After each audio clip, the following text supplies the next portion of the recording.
बिस्मिल्लाहिर्रहमानिर्रहीम। शुरू करता हूँ अल्लाह के पाक नाम से जो बड़ा मेहरबान नहायत रहम वाला है। देखती आंखों और सुनते कानों को अस्सलाम वालेकुम।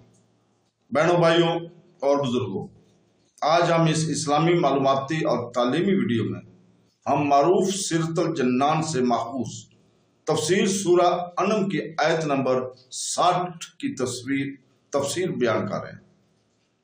बराए करम इस वीडियो के आखिर तक हमारे साथ रहें और मुकम्मल वीडियो भी देखें, क्योंकि हम इस आयत के गैर मायनी और तशरीयात को बयान कर रहे हैं और इस्लामी तालीमात के तनाज़ुर में इसकी अहमियत को वाज़ा कर रहे हैं। इस आयत के अंदर मौजूद हिकमत और रहनुमाई के बारे में गहराई से हासिल करें।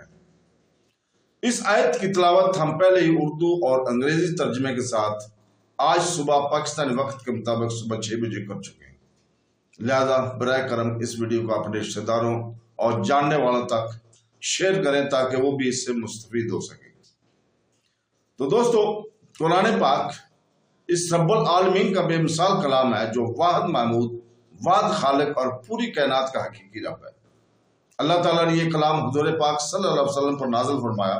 बाबरकत वही का आगाज रमजान के मुकद्दस महीने में हुआ। सैयदना जिब्राइल अलैहिस्सलाम को हुजूर पाक सल्लल्लाहु अलैहि वसल्लम पर वही लाने की सआदत हासिल हुई।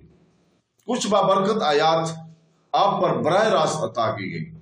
हालात और वाक़यात के लिहाज से सबसे फसीह ज़बान अरबी ज़बान में तकरीबन 23 साल के अरसा में वही इलाही का नज़ूल हुआ। सूरा नाम कुरान मजीद की 6ठी सूरा है जिसमें 165 आयात हैं।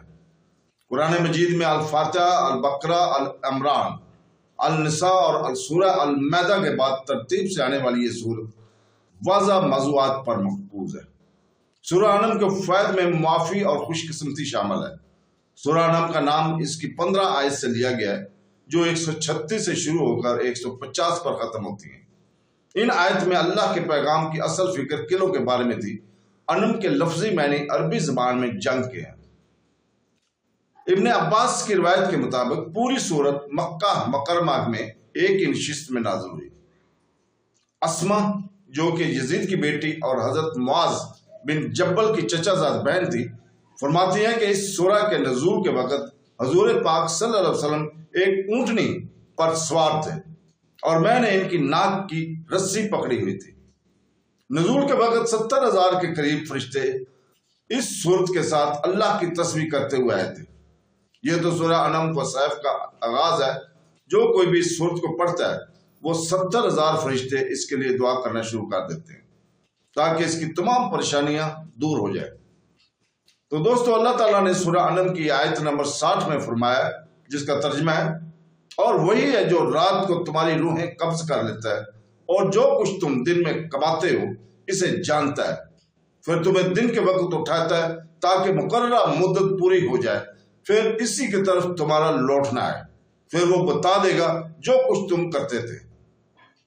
इससे पहली आयत में अल्लाह ताला के कमाल इल्म का बयान हुआ है और इस आयत में अल्लाह ताला के कमाल कुदरत का बयान किया जा रहा है। चुनांचे इरशाद फरमाया कि वही अल्लाह ताला है जो रात के वक्त तुम्हारी रूहें कब्ज कर लेता है और तुम्हारी कुव्वत असास ज़ैल करके तुम्हें मैयत की तरह कर देता है, जिससे तुम पर नींद मुसल्लत हो जाती है और तुम्हारे तसर्रुफात अपने हाल पर बाकी नहीं रहते। फिर वो तुम्हें दिन के वक्त उठाता है ताकि तुम्हारी जिंदगी की मुकर्ररा मुद्दत पूरी हो जाए और तुम्हारी उम्र अपनी इंतहा को पहुंचे। फिर मरने के बाद आखिरत में इसकी तरफ तुम्हारा लौटना है, फिर वो तुम्हें इन अमाल की जजा देगा जो कुछ दिन रात किया करते थे। यहाँ आयत में पहले नींद मुसल्लत करने और इसके बाद पैदार करने की बयान हुआ है।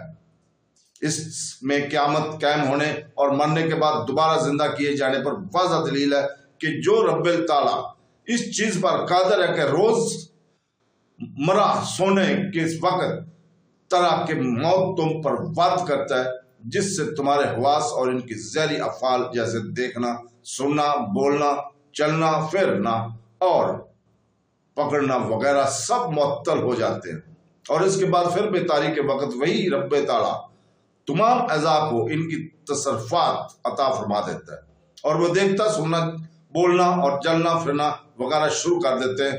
तो वो रब अल्लाह ताला مخلوق کو ان کے حقیقی موت کے بعد زندگانی کے تصرفات عطا کرنے پر قادر ہے۔ اللہ تعالیٰ سے دعا ہے کہ ہمیں قرآن مجید تفسیر کے ساتھ پڑھنے، ترجمے کے ساتھ پڑھنے اور اس کو سمجھنے کی توفیق عطا فرمائے۔ آمین ثم آمین۔ اللہ حافظ۔